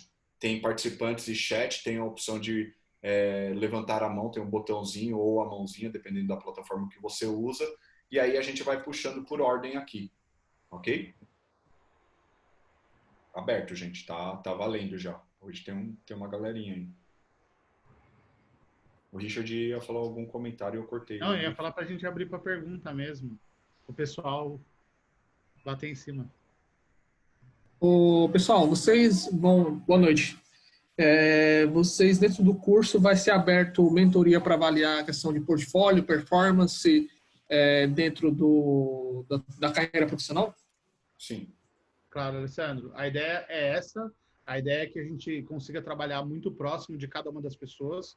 Por isso, de novo, Dani, se vou fazer spoiler, o grupo vai ser ridiculamente pequeno para que a gente possa ter aí, não é nem 1 a 1, é 2 a 1 aí, porque tanto eu quanto o Igor vai bater em cima disso. Eu acho genial que nem sempre eu concordo com os mesmos pontos que ele, e aí a gente pode simplesmente trazer pontos diferentes, olhares diferentes sobre alguma coisa que você esteja fazendo. Então, a ideia é a gente também passar por cima do portfólio, porque sim, ele é uma parte da vida do designer, ele acontece. E quando a gente fala de portfólio, não é nesse formato tradicional aí, pelo amor de Deus, de pastinha. Mas, inclusive, descobrir novos formatos, né? Vai que você tem um talento escondido e não descobriu ainda. Entendeu? Tipo, então, sim, a parte de mentoria é bem voltada para isso, para a gente ter um cuidadinho próximo. Isso não quer dizer que o grupo, depois do dia 23, que é quando a gente abrir realmente a inscrição do curso, na verdade a gente já tem até uma landing page, então para quem quiser, depois o Bruno que está aqui auxiliando a gente vai disparar lá o URL para cadastrar. Eu estou dando spoiler em cima de spoiler aqui. Mas o que acontece? A ideia é manter o grupo, tá? Tipo, o grupo não é só para isso. A gente tem outros conteúdos. Hoje, por exemplo, eu vou fazer uma divulgação do Thiago Rosa. Ele vai ter uma live interessantíssima no dia 15. Para quem puder acompanhar, é muito legal, que é com... Eu já falei isso na outra, mas é com um autor muito pesado, que é o autor do Lean UX, Jeff... Eu esqueci o sobrenome dele agora. Mas, então, assim, o grupo a gente ainda vai manter aberto, com convidados. Óbvio que se começar a ficar muito maior do que está hoje, a gente já está num número bem legal lá, mas a gente quer mais contato. A gente deve abrir talvez até um segundo grupo, fatiar por um assunto talvez, mas isso a discutir ainda com todo mundo, tá? Não fiquem aflitos, meu Deus, e depois o grupo, tá? Não, o grupo vai continuar, que eu acho que é importante, a gente precisa de algo para poder falar de coisas sérias no seu grupo do Bom Dia, Boa Tarde, Boa Noite, que agora eu tô com a minha família com filha pequena, bicho. Eu virei o Globo Repórter, eu sou o Cid Moreira da bebê, né?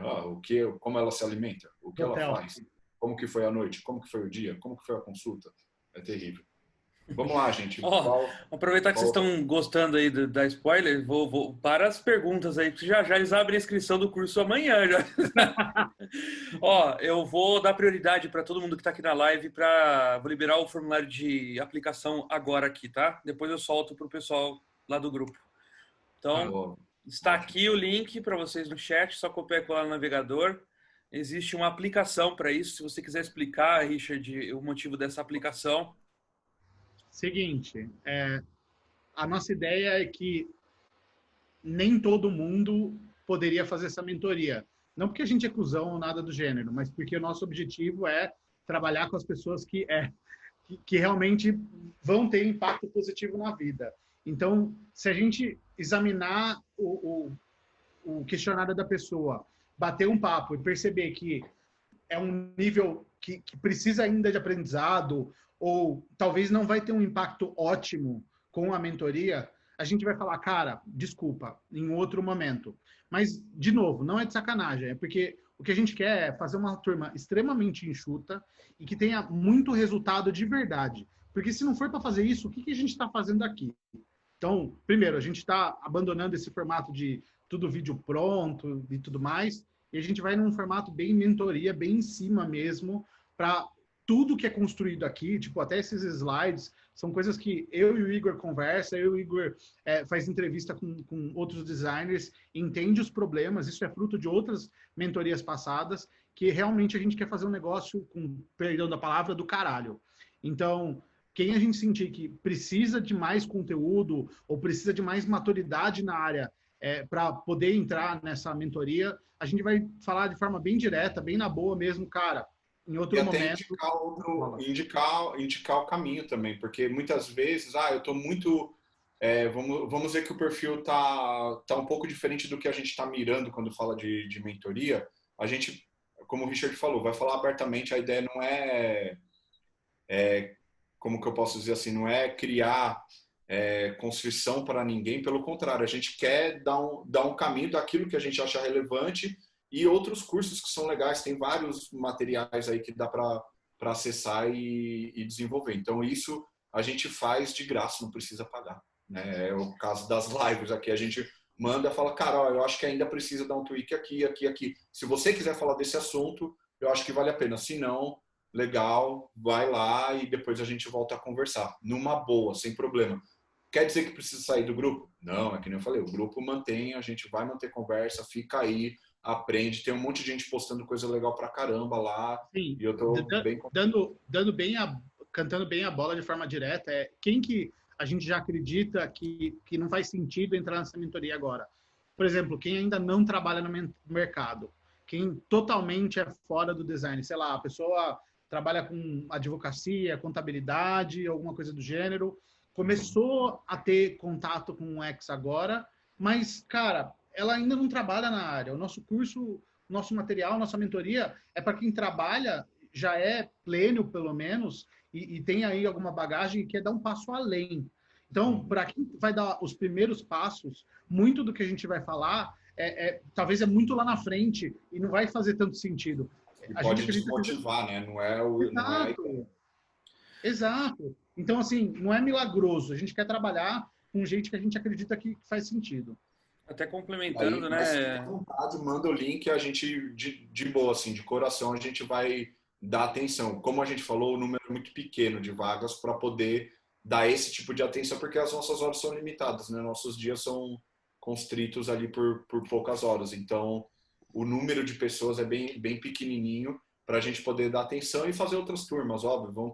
Teremos diversas turmas. Vocês que estão no grupo vão saber o tempo todo, isso não tem problema, mas é importante pensar isso e coloca lá, poxa, eu queria então ter uma dica, coloca lá também, não tem problema. A gente vai dar uma olhada, vai mandar de volta para vocês e dentro do possível chama no chat, manda pergunta no grupo. Tem muita gente mandando mensagem privada, mas poucas mandando no grupo. É legal, eu sei que às vezes dá um pouco de vergonha, mas não tenha vergonha não. Certeza que tem outras pessoas que têm dúvida parecida.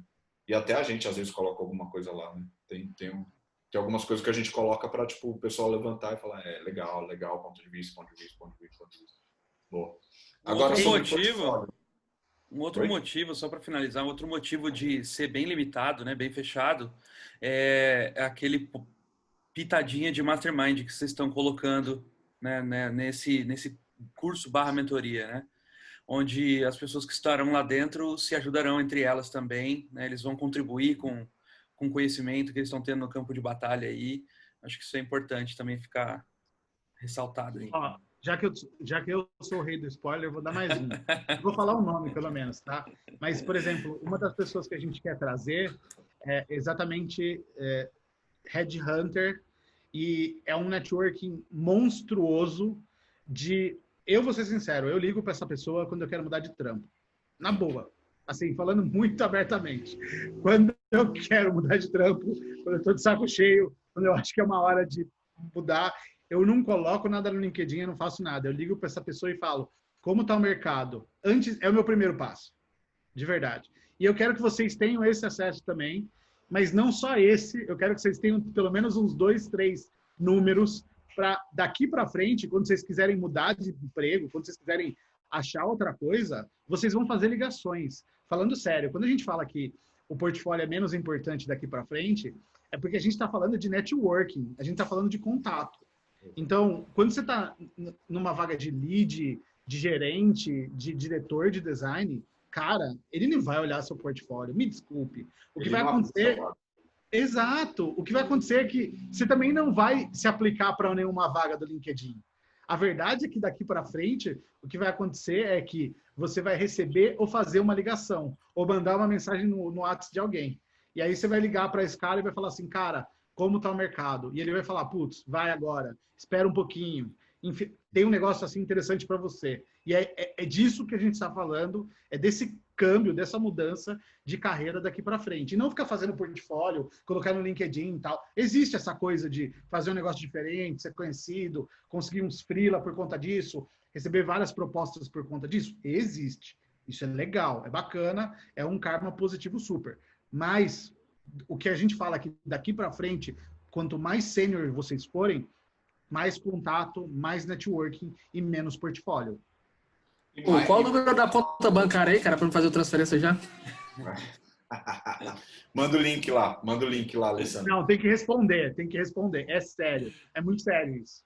Depois, ó, outra coisa rápida, tem o número do WhatsApp de cada um ali, e se a gente tiver dúvida, se precisa trocar ideia com a pessoa para poder aprovar lá no processo, a gente vai ligar. De verdade, eu não vou falar o número, porque senão eu vou apanhar do Bruno, mas assim, o número não é muito maior do que o que tem de pessoas aqui, por exemplo, hoje, agora, assim, não é muito maior que isso. Então, assim, é bem super restrito mesmo, porque, cara... Minha vez de dar spoiler, então, vai.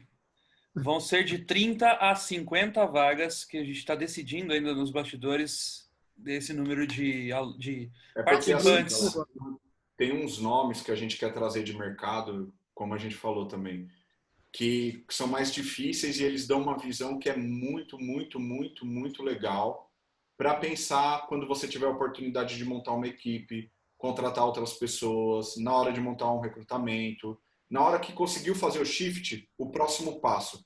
E essa galera, tipo, a gente quer dar o carinho para eles de poder dar atenção e vocês terem um tempo também com essas pessoas, não só o pessoal de Headhunter, que eu acho que é relevante, mas para que vocês entendam também quais seriam as preocupações que vêm logo na sequência.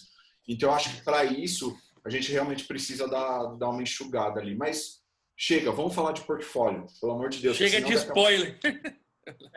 Não tem mais spoiler, né? Tipo, acabou, sem segredo. Só inscreve lá e o processo que vai. Agora tem um monte de assunto legal ainda para falar. Mas, portfólio. Quem que tem um portfólio alternativo? O que já experimentou? Verdade. Teve um portfólio que não curtiu e tomou uma bomba e quer compartilhar isso. É hora de limpar a alma aqui, gente. Abre seu coração com a gente. Ó, o Aécio tá com a mãozinha levantada aí. Manda bala, Aécio. Fala aí, Aécio. Putz, pessoal, eu acho que eu levantei tarde. Não é sobre portfólio a minha pergunta, então deixa quieto, deixa para lá. Faz, já abriu a mão. Já foi. Assim, a proposta é muito, muito foda do curso de vocês, e aí eu queria fazer uma pergunta para vocês. Por que é que a gente deve contratar o curso de vocês e não uma Headhunter? Ótima pergunta. Porque a Headhunter ela vai vai abrir oportunidade de trabalho. Ela não vai falar sobre o mercado, ela não vai falar sobre o momento, ela não vai falar sobre o que fazer lá dentro, ela não vai falar sobre o resto do networking do mercado. Ela vai falar só das oportunidades onde ela ganhar dinheiro. Exatamente. Entendi. Beleza. Valeu, era só isso. Imagina, tranquilo. Valeu, obrigado pela pergunta. Boa pergunta. Mais alguém? Sobre portfólio alternativo. Estou curioso para saber se alguém tem.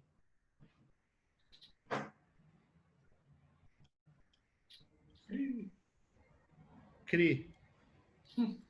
Eu acho que o pessoal ainda está com o portfólio tradicional. Todo mundo. Eu estava assistindo ontem o Caio Calado, que é um cara que é bem especialista em VUI, né? Voice User Interface, e ele estava falando sobre portfólios de voz. Eu assisti a live dos caras, louco que eles iam mostrar alguma coisa. Aí quando chegou o portfólio, era um site normal, tá ligado? Com os textos transcritos. Falei, gente, por que eles não fazem uma parada tipo WhatsApp, tá ligado? Que você conversa, você interage, você manda um negócio. O Warren fez uma interface bem diferente quando a Warren Investimentos, né? Na época de chatbot bombando, eles fizeram um formulário que parecia um chatbot. Não era muito um chatbot, mas parecia algo realmente inteligente, vendendo o produto sem necessariamente mostrar o que é o produto. Genial. Mas dá uma ideia de como que vai ser a interação. Isso é muito legal. Que é o que a Apple acabou de fazer, mudando, né, toda a aparência do sistema operacional. Eles estão vendendo a capacidade de processamento e de tela, falando, olha, agora a gente tem uma qualidade de ícone e animação que só dá para rodar no nosso produto. Não roda em nenhum outro lugar. Então, cara, tipo, esquece querer comparar processamento, etc. As outras empresas vão apanhar muito ainda para chegar lá. Entendeu? Não, e de quebra, colocaram o Google numa posição desconfortável, porque faz parecer que o Mature Design já está ultrapassado do ponto de vista de design. Então, é isso. A Apple quase nunca é quem toma o primeiro passo. Normalmente ela dá o segundo passo, mas dessa vez ela falou, cheque. E o Google tem que fazer alguma coisa agora, ou ir pela mesma direção, ou fazer um negócio muito mais bacana, porque senão é a empresa que está ultrapassada aí e fez um material design que é velho. Verdade. É um negócio interessante. Lembrando que no dia 14 de julho, na próxima terça-feira às 19h, a gente vai ter a quarta live planejando uma carreira em UX Design. Esse é o tema dela. A gente vai lembrar, vai ter o link para vocês agendarem. Eu acho que isso ajuda todo mundo a se programar, mas já fica com esse número na cabeça, porque eu sei que tá bem corrido. Ainda sobre o portfólio, tem várias ferramentas. O Hugo Salema levantou a mão. Vai lá, Hugo, que eu começo a falar e não paro mais. Não. Gente, boa noite. Cara, eu queria fazer uma pergunta aqui um pouco sobre portfólio um pouco mais alternativo, não tão alternativo, mas eu vejo que tem algumas pessoas que estão utilizando algumas formas mais minimalistas de enviar portfólio hoje em dia, e vejo um pessoal usando o Notion, por exemplo. E eu queria saber da opinião de vocês em relação ao Notion, porque, por exemplo, o Notion ele pode ser usado com uma coisa mais individual, né? Igual o PDF, por exemplo, se esbarrar em coisas mais confidenciais assim, ele pode ter uma estrutura mais organizada ali, e também ser um pouco mais pessoal, mais não digo mais pessoal, mas um pouco mais direcionado, né? Igual vocês falam no PDF. Eu queria saber um pouco da opinião de vocês o quanto a isso. Quer falar primeiro, Igor? Não, vai lá. Eu não tô nem aí com o meio. Eu acho que o meio tem que se adequar ao contexto. Então, por exemplo, no caso do Behance, claramente você tem um problema porque o seu concorrente está literalmente a um clique de distância, tá? Você corre um risco real de o cara perder a atenção por causa dos trabalhos relacionados. Ou porque alguém te ajudou e foi parceiro no trabalho. Agora, o Notion não tem isso. Mas por que o Notion? Por que será que não poderia ter sido um Google Docs? Então, a minha provocação poderia ser em qualquer formato. Claro, pode ser no Notion, mas poderia ser em outra ferramenta que é, sei lá, concorrente do Notion. Poderia ser num chatbot. Imagina, um chatbot que cria o portfólio. Oi, tudo bem? Eu sou o mordomo do Alessandro, eu sou o mordomo do Bruno. Eu estou aqui para te ajudar a entender quais são os melhores projetos dele. O que você está afim de ver? Eu tenho projetos nas áreas de automobilístico, imóveis, finanças. Eu quero ver finanças. Sabe, as possibilidades são infinitas. Esse é o ponto. Então, não vejo problema nenhum em usar o Notion, mas te digo, vá além. Você pode fazer um portfólio de qualquer coisa, Hugo. Não necessariamente no Notion, porque a galera está usando ele. Eu não vejo problema, mas eu também não vejo por que usar ele. Assim, eu concordo com essa parte do formato e eu fico preocupado, porque assim, o Notion é legal, ele é diferente, dá para fazer alguma outra coisa. Ele tem uns tricks ali mais diferentes, mas são tricks, né? Eu acho que o importante mesmo é a maneira que você comunica, e isso tem a ver com escrever, estar familiarizado em escrever sobre o próprio trabalho. É difícil. É uma coisa que você não vai... eu vou fazer aqui no final de semana e vai dar certo. Não, cara, você vai fazer várias vezes até achar o seu tom de voz. Isso é a primeira coisa. É que nem a apresentação. Se todo mundo aqui fizesse o Chora PPT, por exemplo, que é um curso que a galera estava comentando lá no grupo, legal. Mas eu garanto que vai sair pelo menos 20, 25 modelos diferentes de apresentação, porque a maneira de escrever é diferente e a maneira de processar isso também. Agora, a minha preocupação do Notion é ele não funcionar em redes corporativas, por exemplo, de empresas mais estruturadas ou maiores que bloqueiam acesso à internet. Banco, todos os bancos bloqueiam acesso a qualquer coisa. Você não consegue ver portfólio de ninguém, não consegue abrir vídeo, às vezes não consegue receber e-mail com PDF.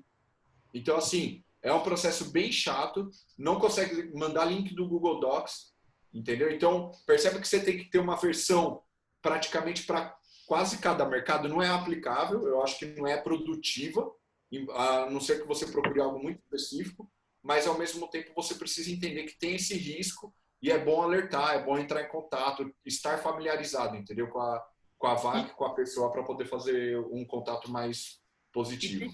E tem uma coisa que eu acabei de pensar, pelo que o Igor acabou de falar, e que, imagina se eu abrir 3 perfis diferentes de portfólios que estão no Notion, e o seu, por azar, é o terceiro. Eu vou falar, tipo, nossa, o Hugo é o cara que segue a modinha? É isso? Nossa, agora a modinha é fazer portfólio no Notion. Entende um pouco?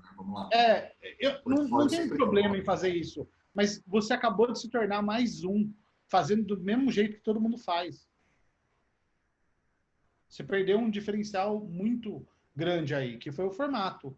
E talvez o outro cara também vai fazer com a mesma fonte, usando os mesmos iconezinhos em cima de cada título, bem parecido do que você faria.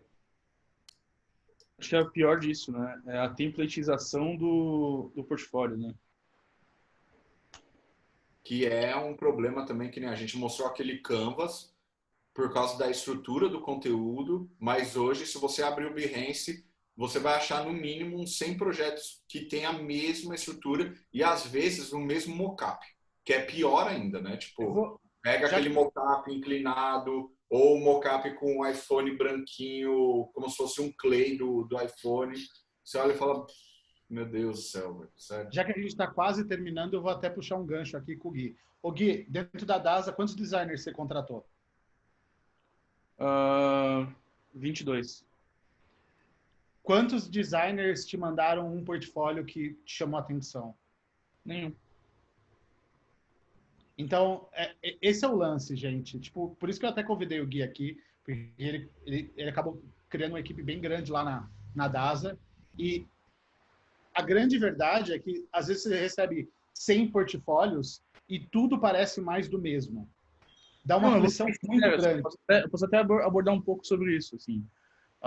Os portfólios que eu tinha lá, a maioria chegava para mim, mandava case escrito, que eu não tinha paciência nem tempo para ler, ou mandava cheio de imagem, e aí eu olhava aquelas imagens e falava, legal, você sabe montar mockup no Photoshop, mas não me interessa, porque a maioria dos cases não vinha com nada sobre o processo construído, e sim aquele grande case final, sabe? Aquela coisa bonitinha para mostrar. Ninguém falava de falha, ninguém falava de erro. O único cara que me mandou um portfólio que me chamou a atenção não foi por causa do portfólio dele, mas porque ele chegou no portfólio, a abertura do portfólio dele era: desculpe, eu sou surdo, então tudo que eu tenho que te mandar são imagens. Caraca.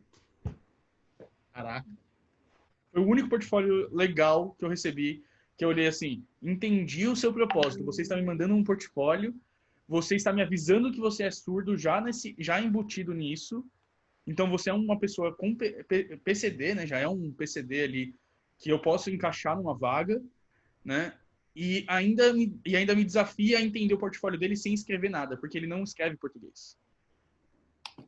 Legal. Ó, pessoal, deixa legal, cara, porque essa parte de acessibilidade eu acho que é um caso à parte, entre aspas, mas que, assim, agora, graças a Deus, entrou em moda e está todo mundo discutindo, começando a realmente levar isso mais a sério. Só que tem muito chão ainda para poder fazer um board de uma pessoa com deficiência, que tem uma necessidade diferenciada ali ou alguma característica, fazer a contratação, entender, ter essa empatia que você teve, isso é muito diferente. Bianca, manda lá, abre o microfone e fala. Eu queria contribuir aí para a reflexão sobre se apegar a uma ferramenta quando a gente está pensando em portfólio. Eu sou contra se apegar na ferramenta, sempre, na verdade. Eu tive aí a oportunidade de fazer entrevista para um job, e era um job pensando em facilitação remota. E eu não tenho um portfólio, eu não tenho portfólio até pelo mesmo motivo de um de vocês aí comentou, porque os meus jobs também são privilegiados por confidencialidade e tal, então eu não posso ter um portfólio. Mas eu posso contar meu processo, né, enfim. E nessa entrevista eu escolhi contar o meu processo no Miro, justamente porque eu fiz uma análise de cenário, né. Valeu. Porque era uma entrevista remota e eu ia fazer essa facilitação remota, então eu já estava mostrando ali a minha habilidade na ferramenta que eu ia sugerir usar e tal. Enfim, queria fazer essa contribuição aí porque eu acho que o ponto é analisar o cenário, como que você pode mostrar as suas habilidades. Não, e a sua sacada de usar o Miro, desculpa, foi genial, assim, tipo, Foi mesmo. Porque aproveitar para facilitação remota, tá aqui, ó, essa ferramenta é mais ou menos assim que a gente vai fazer. Muito bom, muito bom. Sim. Mas é isso que a gente está tentando trazer na conversa também, né? Além de você entender o seu perfil, como que consegue entender esse contexto? No seu caso, caiu como uma luva, né? Eu estou falando sobre uma facilitação remota, vendendo o trabalho de uma facilitação remota e estou usando uma ferramenta para isso, para contar um pouco qual é o meu background, qual é a minha história. Genial, genial. Mas eu acho que é isso que falta mais também. E é difícil, o Gui mesmo estava compartilhando aqui. Cara, 22 pessoas, quanto tempo, Gui, você teve para contratar? Foi 1 ano contratando e eu analisei mais de 500 currículos e mais de 400 portfólios. Então, assim, 22 pessoas, 1 ano, é quase 2 pessoas por mês, contando que vai ter um período de férias ali, se conseguir, né? Normalmente não. E aquela paradinha normal do brasileiro, Carnaval e Natal, né? Normalmente nesse período dá ruim em todo lugar. E você entendeu? Tipo, e é muita aplicação, é muita gente, é um monte de coisa. E é difícil, inclusive, para começar a limar, por exemplo, como que vai dar a resposta para todo mundo? Como que eu vou falar para algumas pessoas que está adequado, não está? Entendeu? Tipo, eu posso até falar um pouco sobre isso também. Um caso que acontecia muito comigo lá e que eu vivenciava muito era... Eu tenho o hábito de falar assim, eu sempre dou reply nos e-mails de aplicação de vaga. Eu acho que é o mínimo, né? Eu tô pedindo pra pessoa gastar um tempo dela e gastar um tempinho dela ali pra mandar alguma coisa. No mínimo é responder está apto ou não pra vaga e pra mesmo que ele não esteja, já deixar ele ciente ali da situação. Recebido e vou analisar. Sim. Só que chegou um ponto, teve um dos meses, eu não lembro qual mês que foi, que eu recebi tipo mais de 200 e-mails de aplicação para uma vaga que alguém tinha compartilhado em algum grupo do WhatsApp. Mas chegou tanto e-mail, misturado com um monte de reunião que eu estava na época, cara, eu não consegui responder todos. E aí uma pessoa veio me chamar no WhatsApp depois, falando que tinha se aplicado para a vaga e que nunca tinha recebido resposta. Aí veio aquela comida, né, que eu falei assim, e aí? O que eu respondo para essa pessoa? Nem sei. Vou primeiro olhar o portfólio dela. Aí esse é o desafio do recrutamento também, né? Porque, assim, hoje tem muita vaga? Tem. Mas não tem uma vaga que fica aberta, a não ser casos raros, que a gente já comentou até alguns, e os mais altos principalmente, mas que fica aberta sem aplicação e é um volume alto normalmente. Porque, tipo, às vezes que precisei é 100, 150, 200 e para. Tranca a vaga. Não, tranca o anúncio do LinkedIn ou de onde foi postado da empresa, pelo amor de Deus, que não dá tempo de analisar e ser coerente com aquilo que a gente prega, né? De responder todo mundo. Não só isso, né? como contratador, né? Nem como recrutador, mas como contratador, o que eu fazia muito era contratar através de consultoria de contratação, né? Consultorias de recrutamento. E essas consultorias, cara, elas não sabem nada do nosso mercado. Nada. Tá vendo, ó? A gente não combinou e não pagou um jabá para ele ainda, tá bom? Em algum momento vai rolar um café, alguma coisa, mas a gente está falando a mesma coisa que, cara, o recrutador dificilmente é o que o Aécio falou ali. Cara, o recrutador, ele quer saber de ganhar o primeiro salário. Na maioria das vezes é isso, tá? Ele vai ganhar o primeiro salário de vocês, você não vai pagar nada, a empresa vai pagar. Vai pagar para esse cara um primeiro salário e acabou. Ele tá atrás de envolvido. E ele vai quer empurrar alguém para dentro, é só isso. Cara, adorei seu portfólio, gostei. Vou te dar o retorno assim que eu tiver retorno do cliente. Obrigado, tá, gente? Valeu, é isso. Teve uma consultoria que ela propôs fazer mini hackathons com os pessoas de UX. Aí foi muito legal, porque chegou no dia, veio duas meninas de biblioteconomia que nunca tinham ouvido falar de UX, elas não faziam ideia do que elas estavam fazendo lá. Por quê? Elas estavam querendo, assim, na verdade, elas sabiam, na verdade, o que elas queriam entrar na área de UX. Mas, assim, o caso delas era, queremos um primeiro emprego, queremos um estágio, queremos alguma coisa para sair da área de biblioteconomia, que é uma área saturada, que não tem emprego, para uma área nova de tecnologia digital que pode usar meu conhecimento. Legal. Só que a gente estava com um projeto para uma vaga sênior. Elas não tinham condição de estar naquele grupo. Só que o que acontece? O recrutador daquela consultoria, o que ele queria? Botar a gente para dentro. Falar assim, olha, trouxe aqui perfis selecionados. Olha aqui, ó, analisei todos os currículos, analisei todos os portfólios, responderam aqui uns questionários. Não, e o pior, o headhunter preguiça, que manda para mim, manda para o Igor, que já falou, eu tenho certeza que você já recebeu também, que fala assim, oi, adorei seu perfil, mas imagino que talvez não se aplique na empresa, mas eu sei que você conhece vários designers. Será que você não poderia indicar, quem sabe, um designer pleno de UX para nossa empresa que é maravilhosa? Olha aqui, mano, você quer que eu faça seu trampo? É isso, velho? Cara, é sério. Todo mês tem, assim, uns 5. Eu acho que tem quase um script pronto, porque é quase sempre igual. É primeiro puxa meu saco, aí depois fala o que precisa e depois fala da empresa no final e fecha com o call to action. É sempre a mesma coisa. Hoje eu falo que, assim, acho que a única empresa que eu conheço de consultoria de contratação que está fazendo algum trabalho legal é a The Bridge, na nossa área. Sim. Por causa do Bernardo, porque ele é muito próximo do mercado, ele está ali nos grupos com os designers, ele conhece.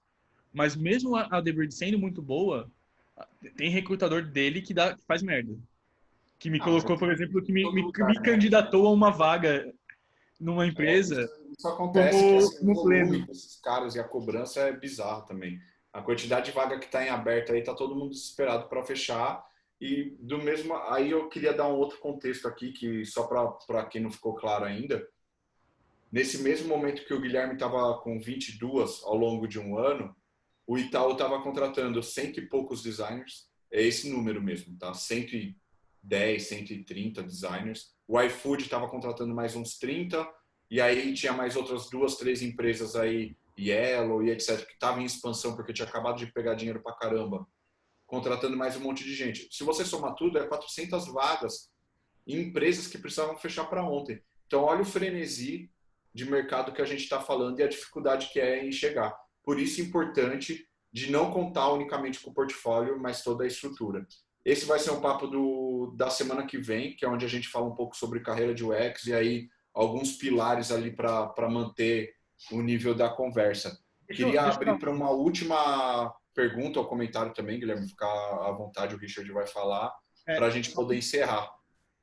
Só um comentário que tem tudo a ver com o que você falou aí da próxima live. Quando a gente fala de carreira, tem tudo a ver com aquele nosso primeiro papo lá, e respondendo um pedaço da pergunta do Aécio, que a nossa carreira não é mais só trabalho formal, e eu acredito muito nisso. Eu acredito que num futuro que não está muito longe, vai ser comum cada vez mais que você trabalhe meio período numa empresa, meio período na outra, dê aula e divida... A Europa é toda assim, né? Tanto que tem um negócio que chama part-time job. Só que, assim, cuidado que no Brasil Eu acho que tem um cenário político que a gente leva lá para o grupo, porque ele é, né, ele é um assunto que bomba muito, mas esse modelo, eu acho que ele também é o modelo do futuro. Só que, assim, esse futuro no Brasil tem algumas questões aí. Mas fala, desculpa, eu não... Não, imagina, o ponto é esse. O ponto é, eu não acho que aquela coisa... Meu pai trabalhou 20 anos numa empresa e se aposentou comprando um supermercado. Foi isso a vida dele. Ele trabalhou 20 e poucos anos lá na Cosipa, que era estatal na época, foi privatizado, ele foi mandado embora, voltou para a mesma empresa, aí no final comprou um supermercado, quando 10 anos depois recebeu o dinheiro de rescisão disso aí. Mas eu acho que essa geração que trabalha décadas na empresa não existe mais. Vai ser cada vez mais comum a gente dividir. E no designer, isso sempre foi ainda mais comum, né? O cara que faz freela, o cara que dá aula, o cara que faz uma ponte numa outra startup. Então, quando a gente fala de carreira, a gente fala exatamente dessas coisas que se misturam. E tá tudo muito louco. E para mim, esse é o futuro mesmo.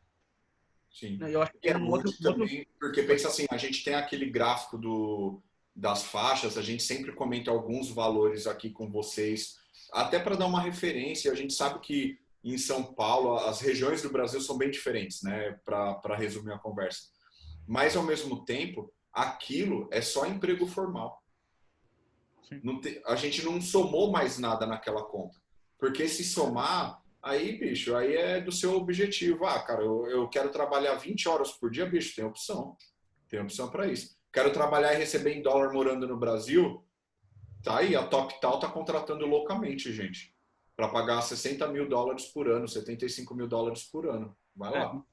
Aí vem um ponto bem importante, que se a gente não está apto ao nosso mercado aqui, o nosso portfólio não está organizado, a nossa estrutura como profissional não está organizada a ponto disso, eu conheço muito designer que foi tentar a TopTal e deu com os burros na água, e ainda por ser uma empresa que não dá segundas chances, né? Você não pode participar de processos 2 vezes em menos de 1 ano, justamente porque a pessoa não está pronta para isso. Eles têm uma exigência, um crivo de o que é um portfólio, o que você tem que mostrar.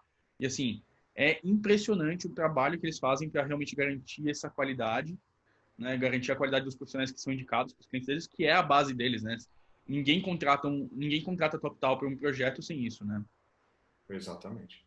Mas é esse o ponto que a gente quer abordar na próxima live. A gente vai falar sobre carreira de UX e as alternativas, né? Vocês já perceberam que a gente é cheio dos tricks aqui de alternativas. E exatamente para poder dar um panorama melhor. Hoje teve o Gui, um convidado ilustre, como sempre. Mas o Gui é companheiro aí de longa data, que reforça um pouco, dá um ponto de vista diferente, mostra a dificuldade. E eu acho que agora até a próxima live e continuar no grupo, tá? O pessoal tá respondendo aqui, eu tô acompanhando um pouco do chat, eu vou falar um negócio bem rapidinho. Parece que o Chrome tá meio instável, mas tenta mais de uma vez. Se não conseguir, abre em outro navegador que vai dar lá. E, cara, essa aplicação vai estar até dia 21 também, tá bom? Tipo, fica lá, vamos que vamos. Eu tô recebendo um feedback do pessoal aqui no WhatsApp que tá tentando pelo mobile e tá conseguindo, tá? O Chrome realmente tá bugado. Tá bom. Legal. O Chrome então, bug? Não se aflijam, calma. Tem coisa lá. Gente, muito obrigado pela participação de todo mundo. Foi ótimo. Hoje a gente fez ainda em mais de 1 hora, né, a nossa live, mas é sempre muito produtiva. Tem vários comentários. A galera tem cada vez mais juntado e traz alguns pontos. Às vezes depois manda lá no grupo. Mandem no grupo. Eu acho que isso é legal. A gente está sempre respondendo todo mundo. E vejo vocês para a próxima. Assim. A gente vai mandar link para a agenda. Tudo bonitinho como tem feito para as demais. Compartilhem, tá? Os links também. O grupo, as lives são exclusivas, mas tem alguém que, puta, cara, precisava muito ver um determinado tema, não tem problema. Manda o link pro cara, é o link do Zoom, ele vai conseguir entrar da mesma forma. O Bruno se vira ali e enfia mais uma pessoa na conta sem problema, tá bom? Vou fazer uma coisa fora do script aqui, então. Vocês autorizam a galera que tá aqui convidar um amigo para a próxima? Um amigo? Tranquilamente. Então, quando a gente divulgar aí a agenda para o próximo, vocês estão autorizados a convidar uma pessoa aí, uma ou mais, né? Não sei se vocês liberam uma ou mais. Né? Uma por ir primeiro, né? Uma para não travar tudo. Acho que é Varza já. Boa. Então tá bom, gente. Muito obrigado pela live de hoje. Muito obrigado pela participação de vocês, pelos comentários, pelas perguntas. Gui, você é um fofo. Obrigado pelos comentários, pela sua visão. É muito importante para a gente. Isso ajuda bastante. Espero você nas próximas também, que é sempre bom. Pode me chamar. Pode me chamar. Pedir para o pessoal abrir a câmera para tirar aquela foto de final, vai? Boa, verdade. Caramba, eu esqueci, foi mal. A fotinha de final, todo mundo fazendo cara de que gostou da live aí.